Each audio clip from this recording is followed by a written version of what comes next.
Welcome to Not Milk Never Milk. Subscribe if you're lactose intolerant. You begin by eliminating obvious performance bottlenecks, close background apps, and free roughly 20% CPU and battery. Once done, restart your device to reset network and GPS locks so signals stabilize. Make sure Pokémon GO has location permission and battery saver enabled. This reduces drift and overheating. You want a clean baseline now, not later. Then open the app and observe spawns and nearby. If loading stalls, force stop and relaunch. This first step prevents many later errors and calms immediate frustration.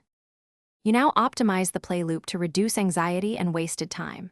First, schedule boosts, incense, or lucky eggs during focused 15-30-minute sessions so every action feels productive. Also manage inventory. Keep at least 200 Pokéballs and 10 revives, and maintain room for about 50 Pokémon to avoid constant sorting. Once organized, plan a short route with clustered Poké stops and gyms so walking yields consistent rewards. These steps increase success rate and smooth pacing, which prevents random setbacks from derailing your session. You finish by addressing lingering bugs and setting recovery habits.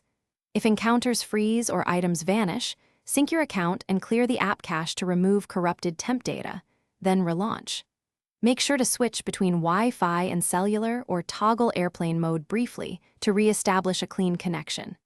If problems persist, capture screenshots, report with concise details, and reinstall the app as a last resort. Remember, documenting errors and a calm retry routine keeps frustration from resurging and restores reliable play. Thanks for watching. If this was helpful, leave a like and consider subscribing. See you next time.